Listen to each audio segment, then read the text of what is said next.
afternoon, and welcome to City Club of Portland's Friday Forum, Oregon's premier public affairs forum. I'm Sue Thomas, president of City Club, and I welcome you all. Those of you here at the Governor Hotel, and those of you who are listening on OPB or KBPS radio, or watching on cable television.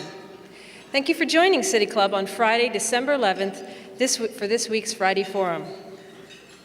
Today's speaker will answer the question, what matters most to Oregonians?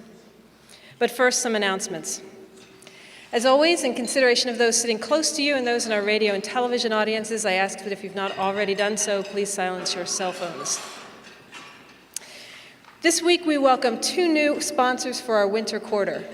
We really appreciate that in these challenging economic times, there are still organizations such as these that are willing to invest in the civic life of our community. So please help me welcome and express our appreciation to our newest corporate sponsors, West Coast Bank and the Standard.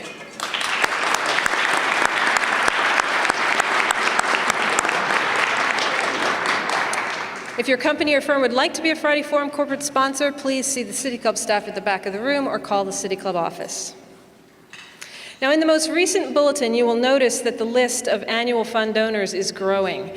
I would like to ask everyone who has already given to this year's annual fund to please stand up and be recognized.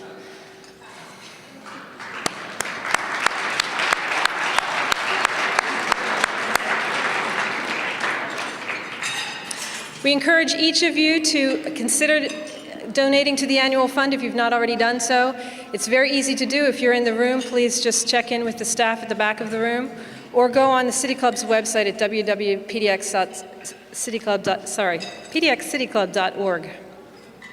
At next week's Friday Forum, City Club welcomes 3 Oregon vintners, and we will be celebrating the holiday season in the last of our Friday Forums before we break for the holidays with vintners Susan Sokol-Blosser, Lynn Penner-Ash, and Pat Dudley, and they'll take us on an exploration of Oregon's wine industry.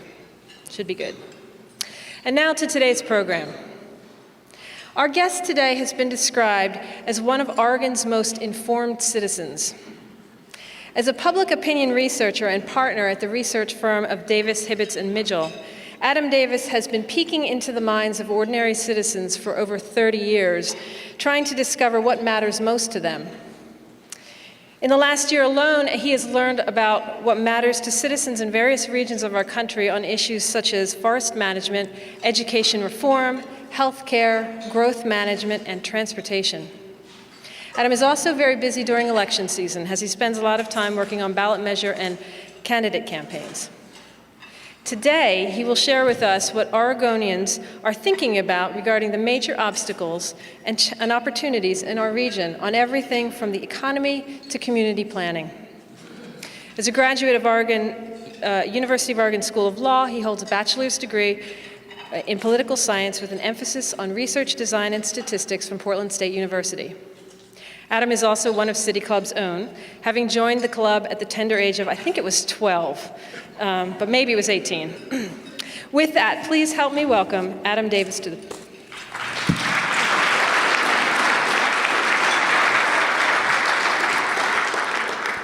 Good afternoon, everyone.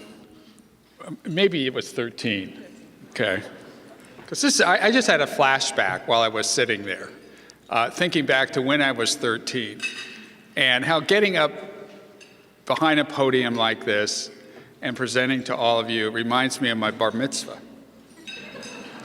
And you know, you get up there, you're just scared, and you got that Torah in front of you, you don't understand anything, you've just memorized what it is that you have to talk about, and you follow along, and you get through it. So here I am. I'm going to follow along and get through it with all of you. I do appreciate that introduction, Sue, and I want to start by reminding everyone that the City Club is known for giving politicians and government officials an opportunity to give state of the fill-in-the-blank speeches. State of the state, state of the city, state of the county, state of the region. Over 3 years ago, I was given a similar opportunity, an opportunity to talk with you about the state of public opinion in Oregon. Today, I welcome the opportunity to once again share with you what Oregonians' values are about government and politics, and specifically how they feel about issues ranging from the economy to community planning and transportation. And it's not only their attitudes I want to address, everyone, but also the motivations that underlie those attitudes. I stand before you as a messenger, and you know what they say about messengers, everyone. I'm sure I'll say some things that will ruffle some feathers, but please remember, again, I'm just the messenger. I'd like to begin, like I did last time, with an overview of major themes we see in responses to questions we ask Oregonians in surveys and focus groups that last time I described as climate conditions that had come together to form a perfect storm of public opinion, presenting leaders in the private, public, and nonprofit sectors in Oregon with a daunting challenge as they moved forward addressing the problems of the day and working to protect the livability we have in this state.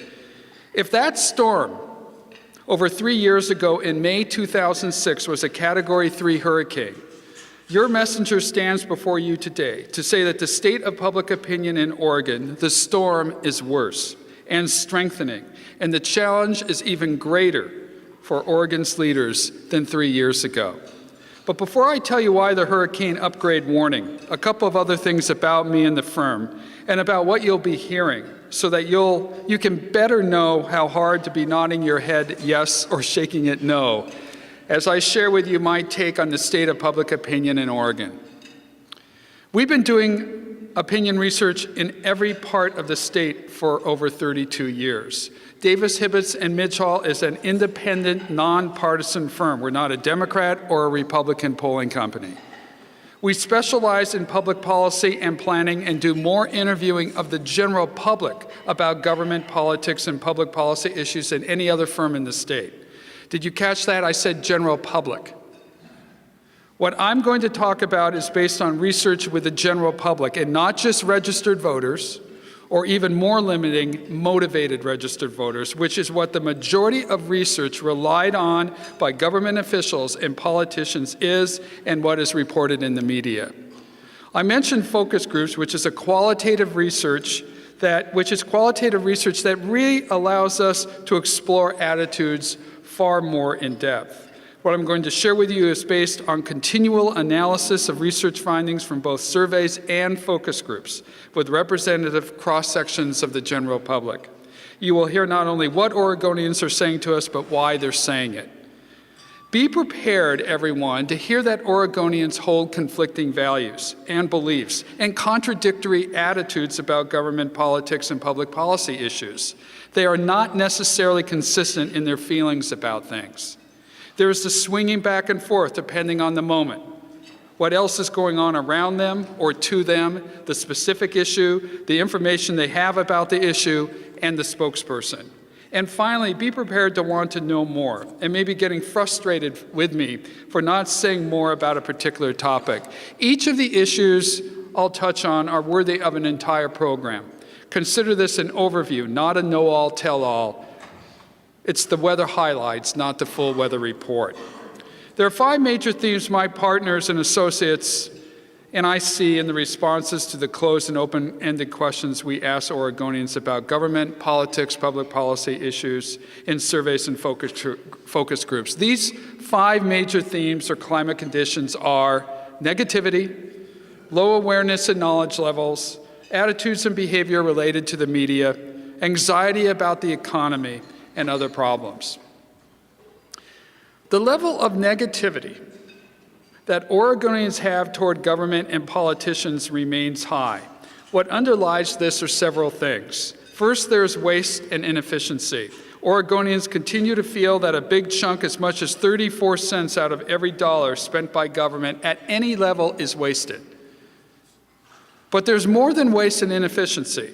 Second is the frustration that nothing is getting done because of partisanship. What is going on in Washington right now around health care reform is like throwing gas on the fire, everyone.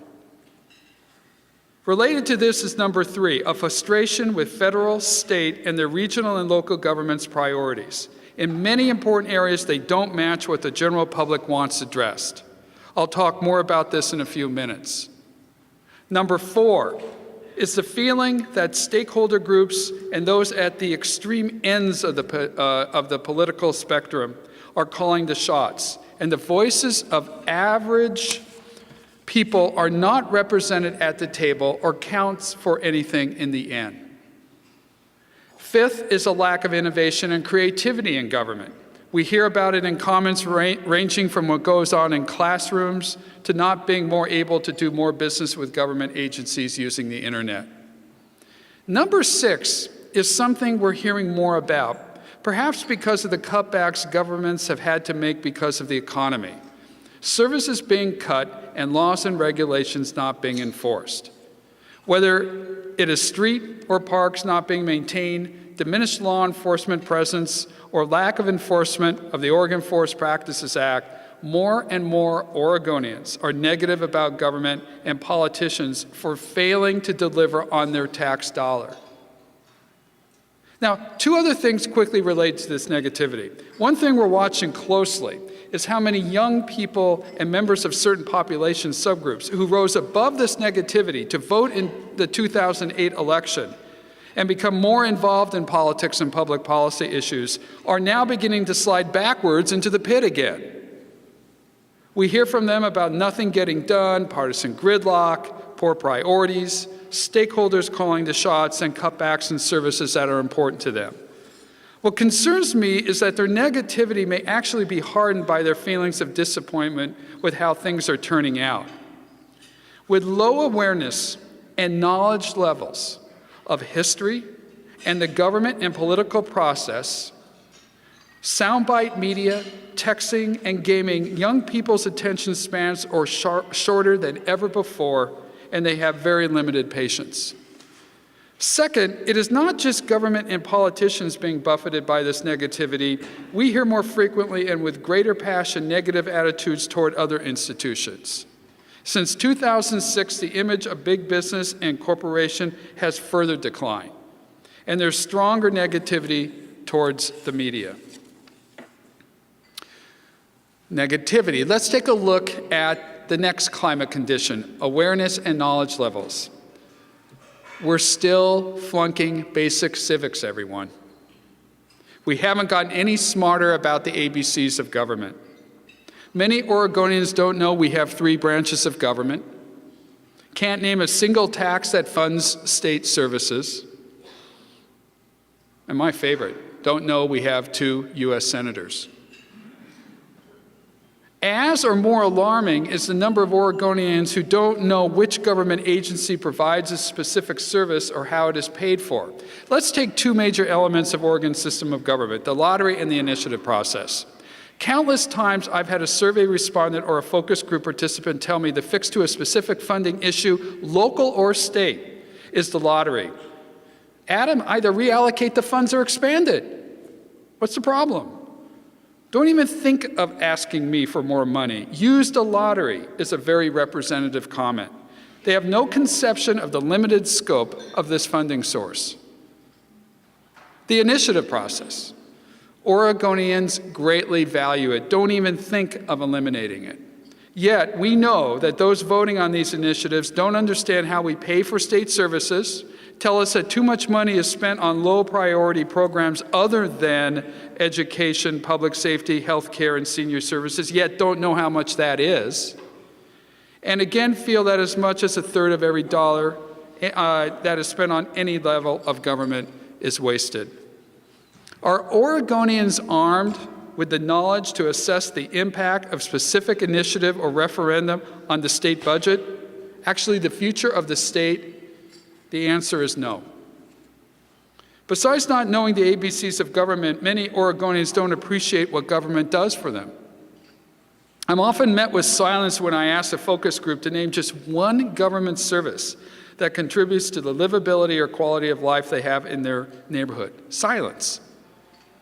After prompting them with police, fire, and emergency services, there's often silence again.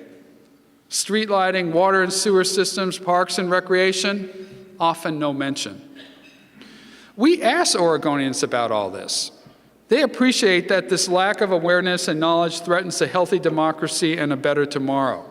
I also asked them about the why and what can be done about it, and their comments include mention of themselves, parents, schools, and the media being responsible and needing to be part of the fix. So let's talk about the media. Oregonians are reporting two things to us. First, their feelings that there's less neutral or objective coverage of government politics and public policy issues. And second, they're using more sources of information to learn about things. Compared to even just 10 years ago, we hear far fewer references in surveys and focus groups to specific reporters and newspaper stories and to TV news and public affairs shows when asking Oregonians what they know about state or local public policy issues and how they feel about them. This organization, the City Club, and others have shed light on this problem. Such coverage takes talent and time and is costly, and traditional media is struggling with declining advertising revenue and new competition. The result is less coverage of state, regional, and local government, including in-depth research and investigative reporting. And thus, these opinion research findings should not be a surprise. The problem, everyone, is just not diminished coverage resulting in less awareness and knowledge about public affairs. The other challenge is how many different sources people are using to get information about public policy issues and just about everything else. When we first started talking with Oregonians over 30 years ago, they told us they relied pretty much on their daily newspaper and the network news stations, the 3 or 4 that were around, for information about government politics and public policy issues. Now we hear about many other sources as well, from the many different cable TV and satellite stations to hundreds of different websites on the internet. And the technology, everyone, has changed too, hasn't it? From the newspaper and the TV set to the personal computer and the internet, and now to handheld mobile technology. Even if there was more public affairs coverage by the media, I'm not convinced that would have much of an impact. I mentioned the negativity towards the media. There is such skepticism and cynicism out there that we often are met with thumbs down when we ask survey respondents and focus group participants if the media has any credibility with them when it comes to reporting on public affairs. Much of the traditional news media has brought this on themselves. What we hear is at the root of much of this negativity is the public being upset with the emphasis on the outrageous and sensational, the superficial and the trivial. Those are their words, not mine. The consequences may be that public attitudes about the media and current media habits may have rendered next to useless an important tool, possibly the most important tool, to address the problem of low awareness and knowledge levels along with negativity toward government and politics. So you can see how these three are related to each other: the negativity, the low public awareness and knowledge, and attitudes and behavior related to the media, indeed very stormy conditions. Then there's the economy. Using the broadest definition, Oregon's unemployment rate from fourth quarter 2008 through third quarter 2009 was over 20%. That means at every focus group of the general population, 2 out of every 8 participants I had was unemployed or underemployed. And let's not forget the other 6 who may have family members or friends who are struggling and may be fearful themselves of losing their job or having their hours cut. What we're hearing about more than ever before, and with emotion behind it like never before, are foreclosures, children moving back into their parents' house, having to go without health insurance because food, shelter, and clothing come first, maxing out credit cards to help pay for the necessities of life, comments about the number of homeless and mentally ill on the streets, having to postpone retirement, not having the money to help pay for their child's college education, and concern that these things will not get better anytime soon. We hear more about working more, vacationing and recreating less, and more individual and family stress. And we hear more about family and workplace violence. There is hurt out there. The stock market may be up, gold may be up, oil may be up, but for the average Oregonian, it is silly money and smoke and mirrors. Again, their words, not mine. Yes, the unemployment rate is leveling off. Oh, sure, we hear. What about the unemployed not searching anymore? The underemployed, people that want to work and need to work that don't even bother looking, feeling they don't have a chance for finding anything? Their words. Knowing how the public feels about reporting on the economy, I just cringe at most of the news coverage about the employment rate, when it does nothing more, in my opinion, than feed the negativity towards government, politicians, and the media. Where this leaves us is with a public mindset that is about trying to maintain what we have. Nothing new, but rather being efficient with taxpayer dollars and focusing on priorities. Code for putting public safety, jobs, human services, and education first.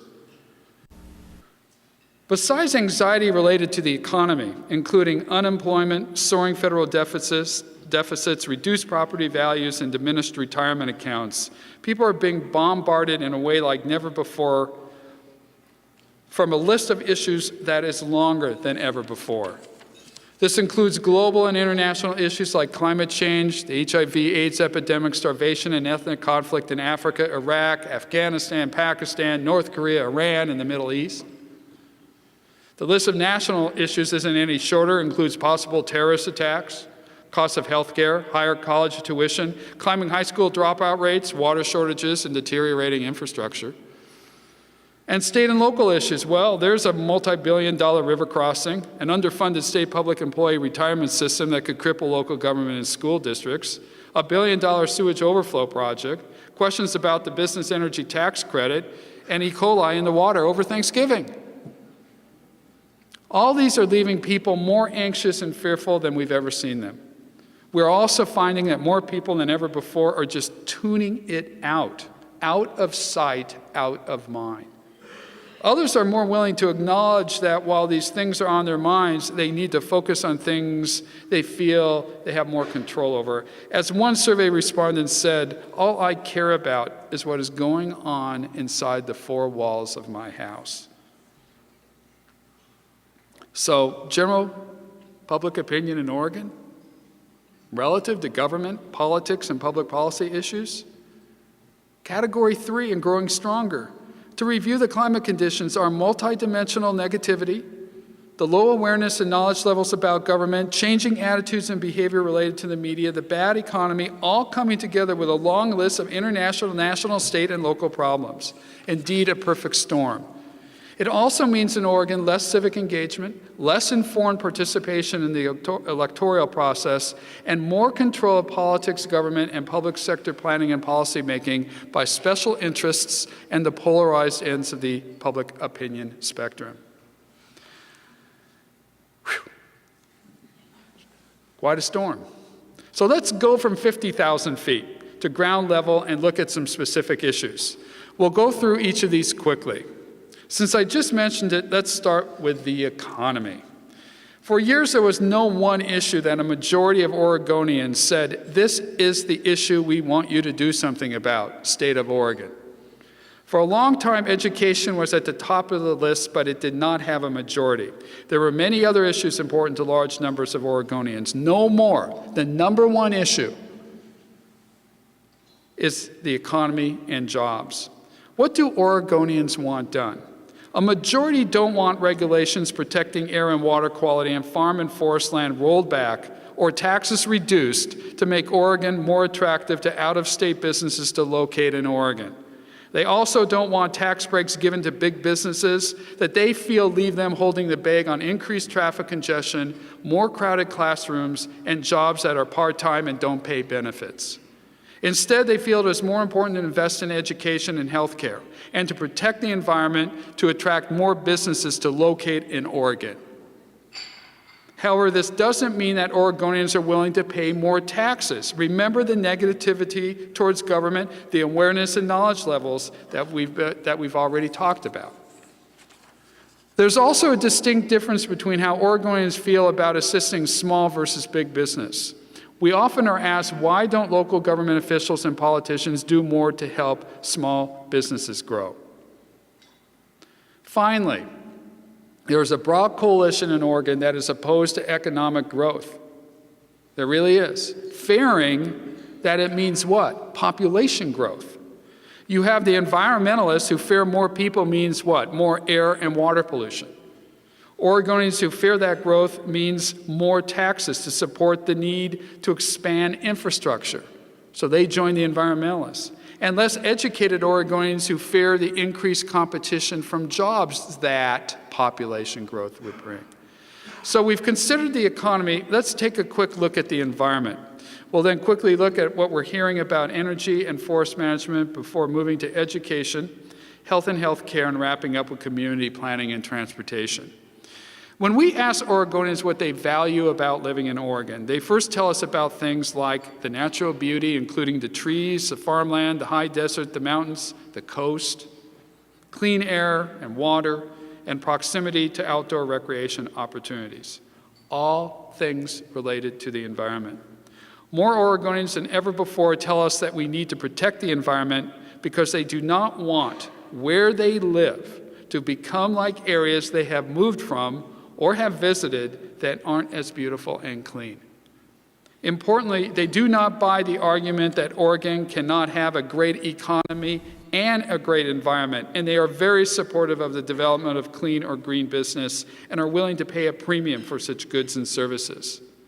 Finally, the icon issue for the environment continues to be water quality, but everyone, the negative semantics and imagery of urban sprawl are deeply ingrained in the psyche of Oregonians as well. Talking about semantics, here's an interesting one related to energy. People feel that doing something about climate change or global warming is actually not as important as developing alternative energy sources. Semantics here, words. Don't get me wrong, there are many Oregonians who feel very strongly that we need to address climate change and global warming, though there may be fewer today who feel it is human-caused. But there are more Oregonians who feel that we need to develop alternative energy sources. There's a large coalition that has come together to support green or renewable energy, ranging from the liberal Democrat who wants to protect the environment to the conservative Republican who doesn't want to support the oil-rich nations around the world with money and American lives. And importantly, there are those who feel strongly developing alternative energy sources can help with jobs and lift the nation and the state out of the recession. So there is support for the development of alternative energy sources. It doesn't mean they know what their current energy mix is and are certain about which energy sources are renewable, but the support for green energy is real and broad-based. Again, people are willing to pay a premium for it, with many feeling that they will end up in the long run paying less. Forest management. In opinion research, we see some issues rise and fall as being of concern to Oregonians. In the over 30 years of conducting focus groups and surveys in Oregon, I haven't seen many issues that have ascended from nowhere to being of as much concern to Oregonians as severe wildfires in Oregon's forests. We believe we know what is responsible for this, but the important thing is how this concern has resulted in support for removing underbrush, harvesting or thinning trees from dense, overcrowded areas, and removing dead and diseased trees. And I must say the public does not support how the federal forests in Oregon are currently managed, feeling that they represent a terrible risk of wildfire, which could greatly damage the economy and environment in Oregon. The issue directly relates to what we know Oregonians value about living in this state. Again, the natural beauty, the clean environment, and proximity to outdoor recreation opportunities, right? Oregonians also have connected the dots and understand healthier federal forests will mean jobs in rural communities. There's also growing concern in Oregon about private forest land being converted to urban development. Finally, when provided information about it, there is strong support for using biomass from Oregon's forests, for example, branches, limbs, and small trees from logging and thinning operations, as energy to supplement or replace renewable energy sources. These are the new blips on the opinion research radar screen for forest management. The quick review on forest management: balance, balance, balance. The forests are to be used about equally for economic, environmental, and social purposes. Let's start with K through 12 education. Let's take on this education. Education advocates are working hard on teacher effectiveness, including hiring, mentoring, evaluation, professional development, and compensation. There's also hard work being done to secure adequate and stable funding for the schools. Teachers are also concerned about funding, and high on their list is what? Reducing class size and parental involvement. The public isn't necessarily in lockstep with the education advocates or teachers. First of all, they don't feel their local schools are doing that badly. They feel there are more important things for their local, regional, and state government officials to focus on.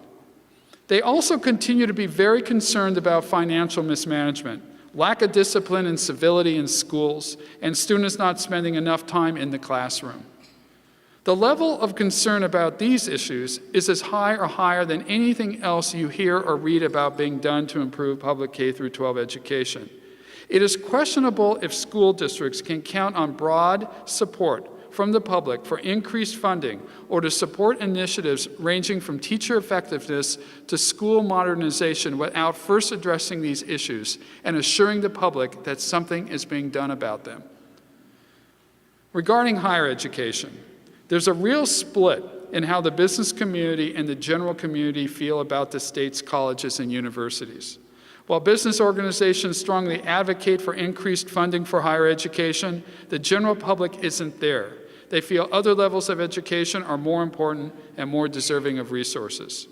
There's low awareness and knowledge about the contribution that colleges and universities make to the economy of the state, and more generally, the state's livability. But there's also the perception, quite honestly, of a lot of waste in higher education.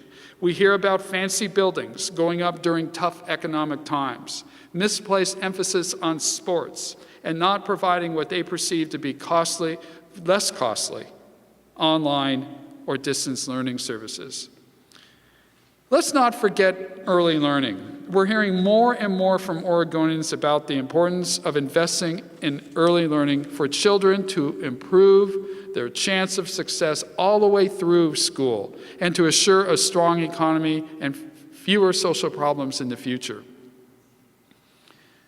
Especially in tough economic times when you have to prioritize how tax dollars are spent, why not put any new money where it is likely to have the biggest return in the future? As one participant said in a recent focus group about the budget building exercise I asked her to complete. She had just completed it. And this is what she said: by high school, it's too late. I put my dollars in early learning and pre-K, where it will make a bigger difference. The cost of health care, everyone, for years ranked lower than education as a concern of Oregonians.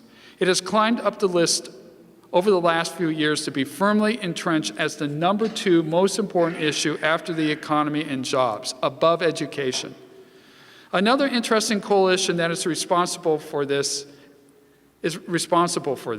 We don't see this often, but when something in Oregon is of concern to average people as well as to small and large businesses, an issue like the cost of health care can quickly become a major one. We hear from individuals and families about having to forego health insurance because of needing to pay for housing and food, but we also hear from businesses that the cost is just killing them. One can argue that it really is an economic issue, which is how the administration has tried to position it. What the research leaves you concerned about is how the whole effort in Washington is feeding the negativity we talked about earlier. There is not the getting anything done, the partisanship, the feeling that the insurance and pharmaceutical companies are calling the shots, and a media focused on the controversial and sensational. Like with education, there's also the feeling that things they care about and believe are important are not being addressed. Their comments suggest that they want to know that healthcare reform is as much about good health as it is about the cost of drugs and insurance and record-keeping systems.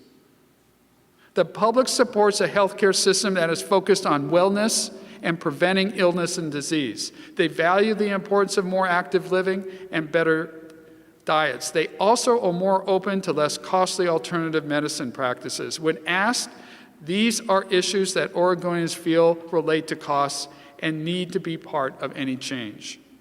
The discussion has left many Oregonians undecided about health care reform. Depending on when the survey is conducted, how the question is worded, and where it is in a survey relative to what they were asked and thought about prior to the question, you will see narrow support or narrow opposition. Land use and transportation. It is always a big thrill for me to hear a public policy term mentioned unprompted in a focus group for the first time. I remember exactly where I was the night I heard a focus group participant for the first time use the term urban growth boundary. Wow, I thought, the issue has arrived. As important was that most of the participants that night were aware of the term and comfortable enough with it for us to have a good discussion. And that was many moons ago. So how do Oregonians feel about land use today? Some highlights include stronger support than ever before for the urban growth boundary. We are now hearing from Oregonians a longer list of reasons to support the urban growth boundary. Yes, we continue to hear from those who want to protect forest and farmland from development, and from farm and forest land owners who want to continue their way of life. There's also the desire to protect Oregon from urban sprawl, which many Oregonians feel represents a threat to what they value about living in the state. Again, the natural beauty, air quality, and being close to outdoor recreation opportunities. What is more recent is the attitude that urban sprawl will result in higher taxes for new infrastructure. Also contributing to the increase in support for the urban growth boundary and holding the line against urban sprawl is stronger support for infill and redevelopment that more people are telling us is okay if it comes with parks and open space, walkability, and public safety. The initial negativity towards transit-oriented development has also changed. No longer theory, people are seeing it, and many feel it is working. Changing demographics have also contributed to more people feeling positive about denser, transit-oriented, and mixed development. We also hear about people wanting to spend less time in the car and less time on transportation. This has led to more support for transit, but also to more support for more compact development. Again, as long as it comes with certain things. And finally, Ray Polani, where are you? Raise your hand. There he is. This one is for you, Ray. The day of freeways and highways wagging the transportation system tail is gone. It is transit, sidewalks, and bicycle facilities now. I've already mentioned many of the reasons for the increased support for alternative transportation, but again, what is new is that the newest residents who have come from areas where the answer was always more highways and freeways that only resulted in a bigger mess feel that transit is the better way to go. More Oregonians who cannot afford the cost of having an automobile. Older Oregonians who can no longer drive. Oregonians who are more frustrated with longer and longer commutes. And Oregonians who want to reduce the nation's dependence on foreign oil. I don't have the time for other issues, and remember, I could have gone on again on any of them for at least the time I have with you this afternoon. Actually, throw in some PowerPoint and some DVD focus group highlights with time for questions and discussions, and we could go a half a day on any of them. So that's what ground level is looking like relative to some specific public policy issues. Let's move to wrapping this up by climbing back up to 50,000 feet. And those climate conditions, that that Category 3 hurricane of negativity, low awareness and knowledge levels, changing media attitudes and behavior, and anxiety about the economy and other problems. I feel government in Oregon, as we know it, will be very different 10 years from now because of the Category 3 hurricane I've described.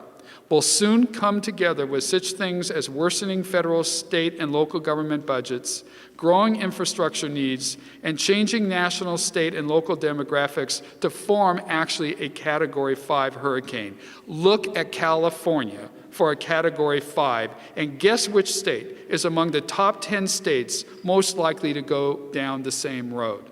Oregon. The question is, can things be done to assure a happy ending and a comfortable transition? Is the glass half full or half empty? As my partners and associates would tell you, I'm the former kind of guy, as long as I get enough exercise and sleep. And I do look around me and see some things that could make a difference. I want to start with the chalkboard project. Chalkboard, a collaboration of 5 Oregon foundations to improve public K-12 education in Oregon, has decided to change course and focus on a narrower agenda: teacher effectiveness, and importantly, remember what I said, accountability. Once they recognized the effects of the storm and that they could not rally tens of thousands of Oregonians to bring about education reform, could not compete with the Oregon Education Association in Salem, and could not do what it would take to pass an initiative. They are now affecting reform differently by funding pilot projects and forming partnerships with local school boards, administrators, and teacher unions, local teacher unions, and are showing that real change that benefits everyone: school boards, administrators, teachers, parents, voters, and most importantly, the children, is possible. It started with 3 school districts, 9 more have applied, and others are contacting Chalkboard about participating. Chalkboard is clearly having a positive impact on teacher effectiveness and accountability in Oregon, but recognizing the storm, they are doing it in a different way. Healthy Democracy Oregon. Due to the dogged efforts of an out-of-state philanthropist and his wife and the tireless work of 2 young Oregonians, Oregon has the opportunity to test the Citizens Initiative process and to be the first state to do so. During the 2010 election cycle, at least one initiative will be reviewed by a cross-section of Oregonians, with the results included in the voters' pamphlet. This project takes on the lack of public awareness and knowledge of government I mentioned. Check out www.healthydemocracyoregon.org. There are also examples how government is changing.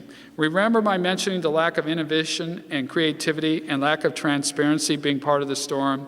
The public sector, not only in Oregon, but across the United States, has been slow, compared to the private sector, to incorporate the internet and web into the delivery of services. Oregonians should know that our state now has maybe the best website across the nation to monitor federal and state spending on job creation. Oregon is also working hard to provide more information and transaction services through the e-government transition project. Check out www.oregon.gov and go to the state agency's A through Z link along the left side. Also, check out how legislation passed during the last session will be changing things in Oregon relative to the delivery of government services and government being more transparent. And finally, I want to mention how organizations, which cannot do things alone anymore because of the storm, are forming partnerships with others to make positive things happen. There's the Northwest Health Foundation, a nonprofit sector organization, which came together with the Oregon Public Health Division and the Oregon Health Policy Commission on the Community Health Priorities Project. Check out www.oregonhealthpriorities.org. So actually, that's a good place to end on. In my opinion, the storm has gotten to the point that along with all the other things we need to do, we have to change how we talk about things. The one thing I've seen unite people and light a fire under Oregonians is expressing a lot of the attitudes I've shared, not in terms of doing it to improve government and politics or to bring about change, which is a real scary word to a lot of people, but rather to assure the community's health. Whether it is government reform or issues like affordable housing, quality K-12 education, clean air, community design, or jobs, when you talk to people about change in terms of doing things to improve the community's health, you are more likely to be able to go down a productive path with them. Thank you, everyone. Batten down the hatches. It's windy out there.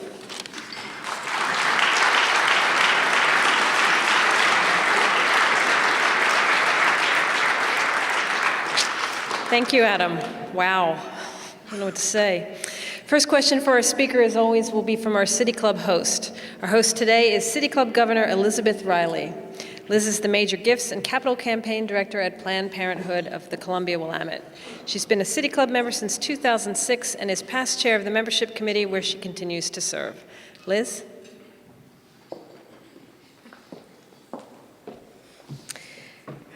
Oregonians are good at talking about some values, but they seem unaware of how starved those services are. When it comes time to investing in them through something like a sales tax, we don't walk the talk. How do you see us closing the gap between who we aspire to be and what we're willing to pay for? You want a prescription, huh? Well, Liz, I think, what do we do to address this?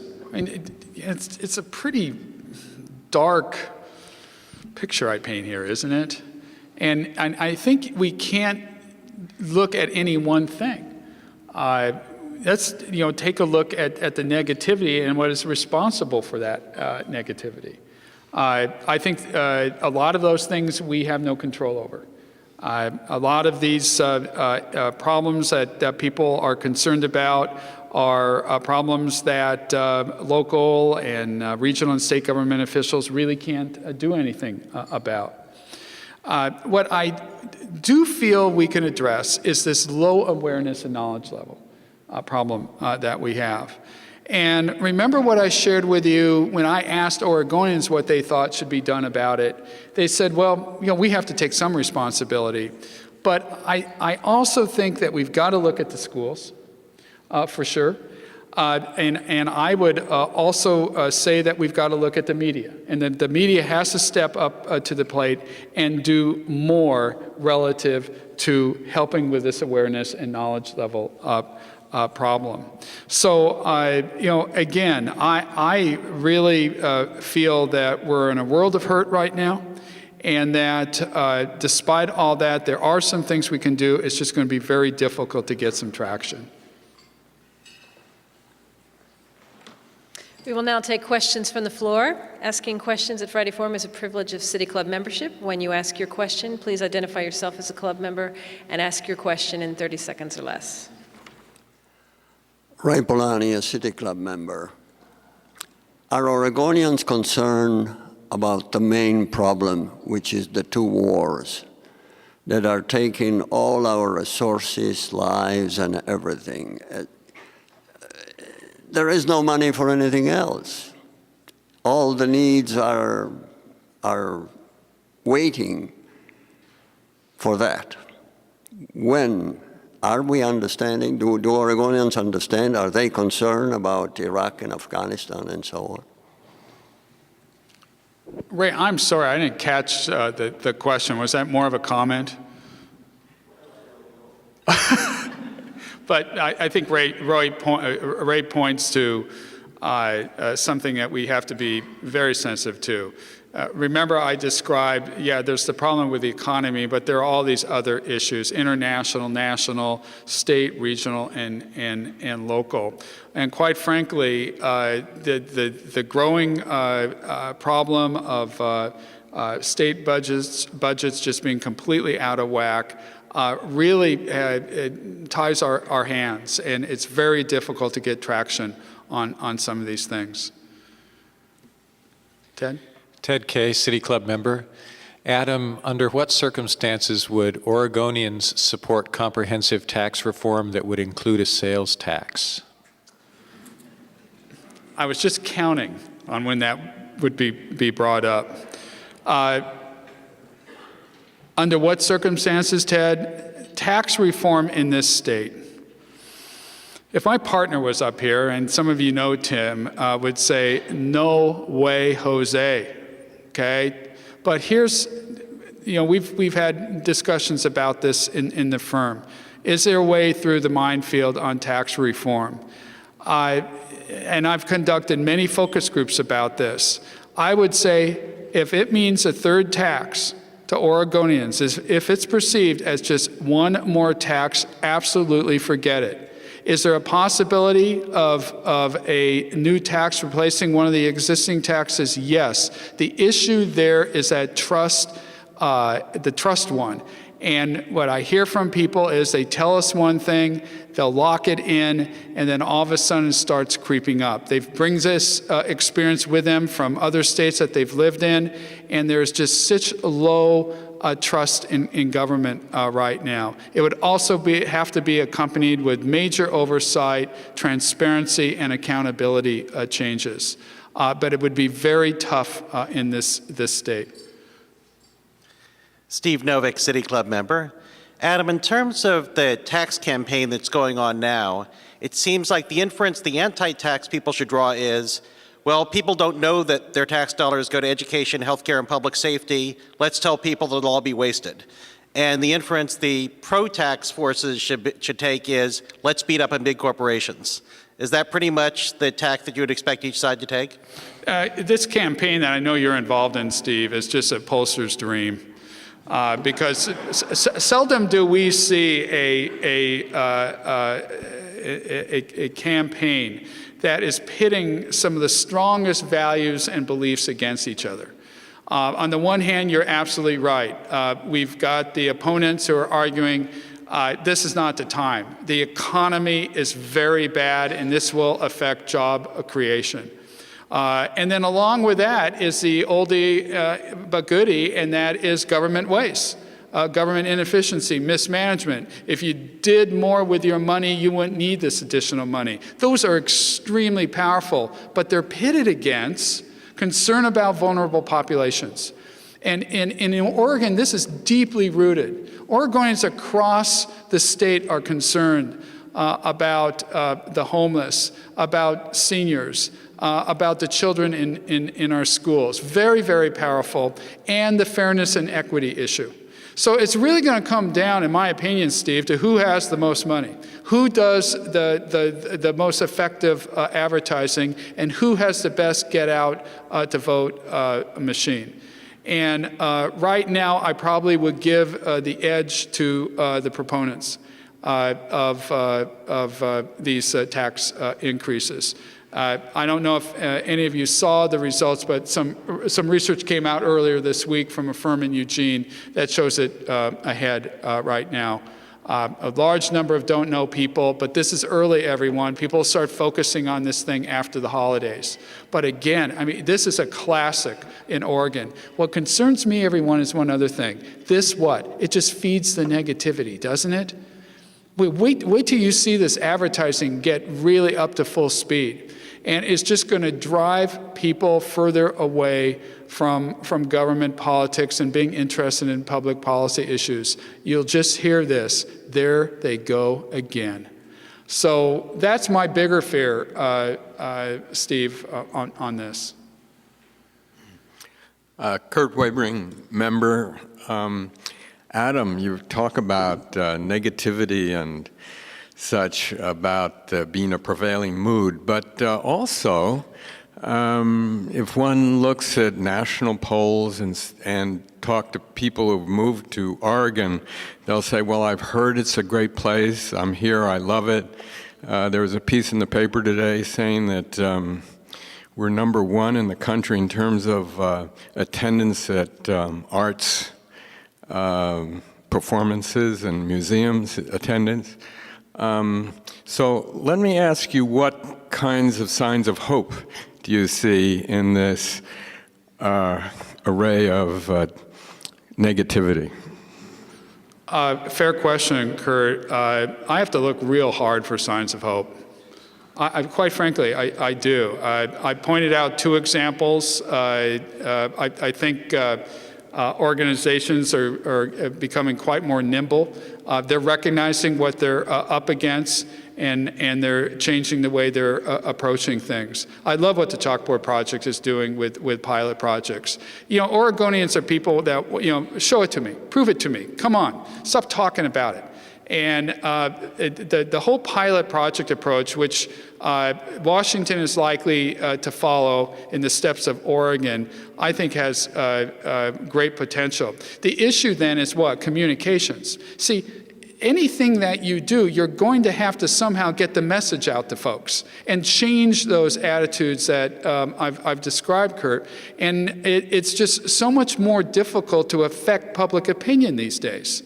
There's that cynicism, skepticism, negativism out there. But when you used to be able to go to the Oregonian and develop relationships with the news staff and the editorial board, when you used to be able to go to the 3 TV or 4 TV stations and develop relationships there and have an impact on public opinion, you can't do that anymore. It's just incredibly difficult to have an impact on public opinion. So it's got to be incremental. It's going to have to, quite frankly, involve all the institutions in Oregon. Quite frankly, I challenge the private sector. I think corporate leaders could be doing more.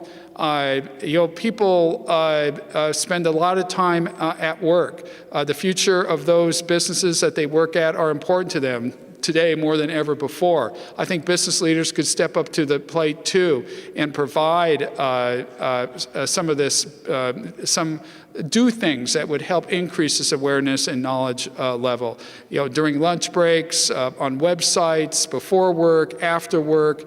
Again, I've seen this done around certain issues very effectively, but that's the kind of thing we need to do. We got to go to people. We can't expect people to come to us. And we've got to go to where they work and where they play, where they pray, and it's just essential that we take that kind of approach to things. Ginny Cornyn, City Club member. This is a variation on the theme of Kurt's question, but in things like Chalkboard and the Community Health Project, there's philanthropy involved, there are private organizations involved, and there are public organizations involved. How do we get the word out that not only are these things of value, support the priorities of the people in Oregon, but are working, or at least in process of working, so that we raise them up, not only as signs of hope, but of signs of we all need to get involved to actually make these changes happen? Right.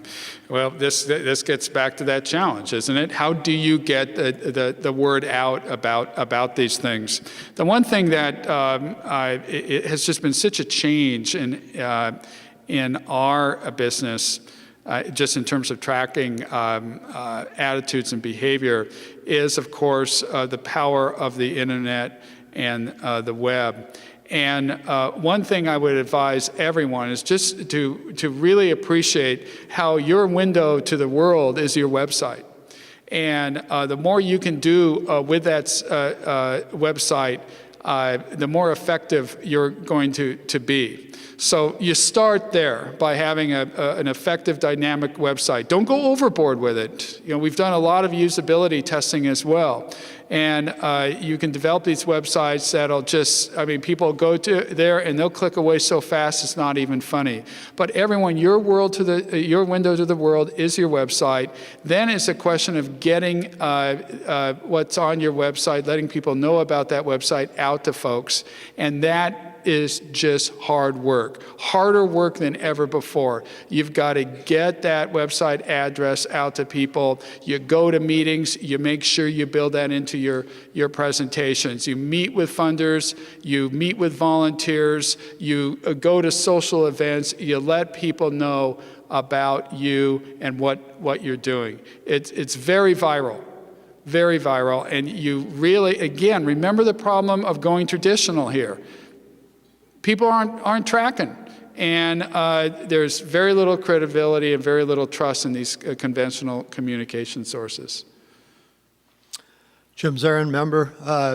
Adam, many of us have been involved in all this and have listened to smart people like you describe Oregon, think that we have kind of a collection of Oregon unique problems that we're having a hard time overcoming.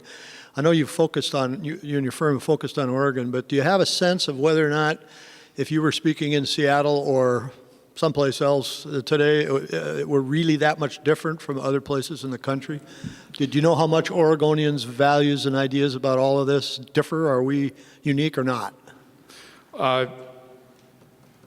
It's a good question, Jim.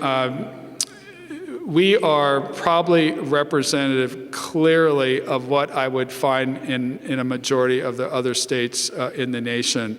But there are states that, in my opinion, will fare better and have a greater chance of being successful in the long run.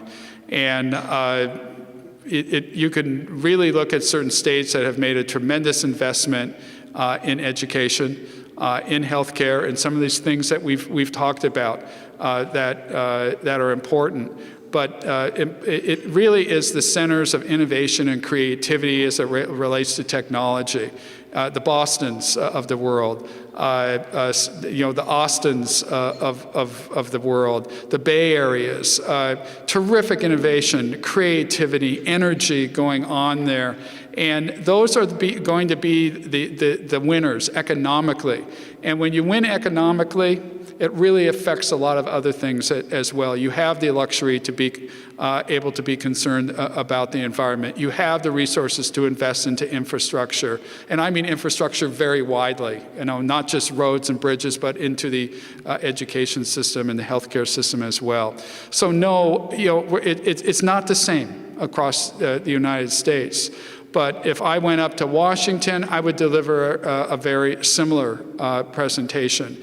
The big difference up in Washington compared to us, and we didn't even touch on this, but it is an issue, and that is leadership in the business sector.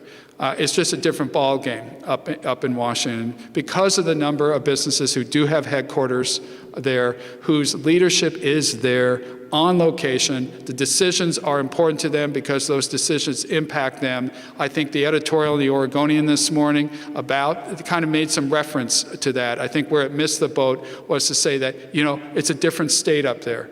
Relative to collaboration. You bring people more likely in Washington to the table who can affect change. It's really difficult to do that in the business community here when your strings are being pulled by someone who is in Denver, San Francisco, LA, or back east somewhere.